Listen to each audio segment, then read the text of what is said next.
లగడపాటి సర్వేలో భాగంగా ఏ ప్రాంతాలు ఏ సామాజిక వర్గాల ప్రభావం ఈ ఎన్నికల్లో ఎటు ఉంది అనేది ఆరా తీశారు జనంలోకి వెళ్లి. అందులో ఓ కీలక ఫ్యాక్టర్ వారు గుర్తించారు. 2014లో బీజేపీ పొత్తు కారణంగా వైసీపీకి ఓట్లేసిన ముస్లింలు ఈసారి టీడీపీ వైపుకు మళ్లినట్టు తెలిసింది. రాష్ట్ర జనాభాలో 9% మంది ముస్లింలు ఉండగా 7% టీడీపీ వైపు టర్న్ అయిందని, ఫలితంగా టీడీపీకి ఈ ఎన్నికల్లో 7% ఓట్లు అదనంగా వచ్చినట్టే అని వారు అభిప్రాయపడుతున్నారు. రాష్ట్రంలో ముస్లిం మైనార్టీల రాజకీయ వైఖరి మారినట్లు స్పష్టమైన సంకేతాలు వెలువడుతున్నాయి. గత ఎన్నికల్లో మూకుమ్మడిగా వైసీపీకి మద్దతు పలికిన వీరు ఈసారి టీడీపీ వైపు మొగ్గుతున్నట్లు ప్రస్ఫుటంగా కనిపిస్తోంది. వారి సంఖ్యాబలం అధికంగా ఉన్న రాయలసీమ, దక్షిణాంధ్ర జిల్లాల్లో ఎన్నికల ఫలితాలపై ఈ ప్రభావం గణనీయంగా ఉంటుందన్న అంచనాలు వెలువడుతున్నాయి. మోడీ ప్రభుత్వం రాష్ట్రానికి తీరని అన్యాయం చేయడంతో ఎన్డీఏ బీజేపీతో టీడీపీ తెగదింపులు చేసుకుంది. మోడీపై చంద్రబాబు తీవ్ర స్థాయిలో విరుచుకుపడుతున్నారు. ఇదే సమయంలో వైసీపీ మాత్రం బీజేపీని విమర్శించడం మానేసింది. మోడీ ప్రభుత్వానికి వ్యతిరేకంగా టీడీపీ ప్రవేశపెట్టిన అవిశ్వాస తీర్మానంపై చర్చలో పాల్గొనకుండా ఆ పార్టీ అధ్యక్షుడు జగన్ ఏకంగా తన పార్టీ ఎంపీలతో రాజీనామా చేయించారు. వైసీపీ ఎంపీ విజయసాయిరెడ్డి తరచూ పీఎంఓలో కనిపించడం, బీజేపీ అగ్రనేతలతో సత్సంబంధాలు నెరపడం వంటివి బయటపడ్డాయి.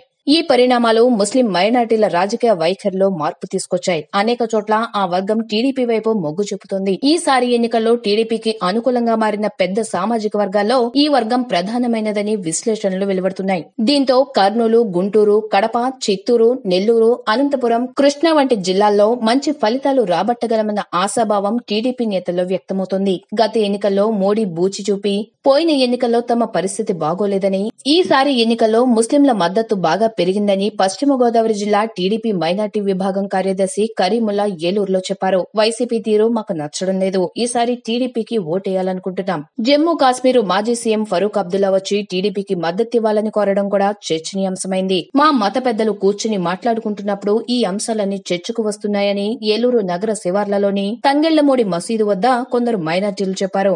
అక్కడున్న మరో 4-5 కూడా ఇదే అభిప్రాయం వ్యక్తం చేశారు. పసుపు కుంకుమ రాష్ట్రంలో మొత్తం వాతావరణాన్ని మార్చేసింది. మహిళలంతా ఇప్పుడు చంద్రబాబు వైపు మొగ్గు చూపుతున్నారని బ్యాటరీ దుకాణంలో పనిచేసే ఓ యువకుడు చెప్పాడు. వీటన్నింటికి మించి రాష్ట్రానికి ఏదో చేయాలని చంద్రబాబు తాపత్రయపడుతున్నారు. ఆయనకు మరోసారి అవకాశం ఇవ్వాలన్న అభిప్రాయం చాలా మందిలో ఉంది. ప్రభుత్వం మారితే చేస్తున్న పనులు ఆగిపోవచ్చు.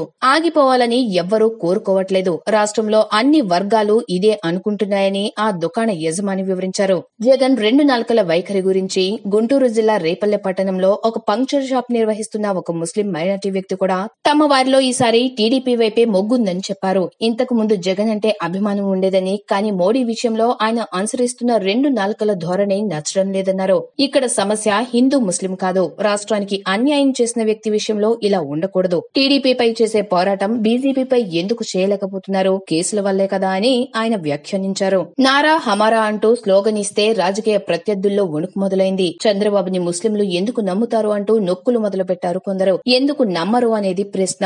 కానీ ఎందుకు నమ్ముతారో చెప్పడం మాత్రమే ఇప్పుడు వాస్తవం, అవసరం. బాబు ఏపీ కోసం మోడీతో కలిసి ఉండొచ్చుగాక, కానీ మోడీ అజెండాను నెత్తికెత్తుకోలేదు ఏనాడు. తలాక్ చట్టం పేరుతో ముస్లింలను ఓట్ల వారీగా విడగొట్టేందుకు మోడీ సిద్ధమైనప్పుడు కూడా మొట్టమొదటిగా నిబద్ధంగా, నిఖాసుగా స్పందించింది చంద్రబాబే.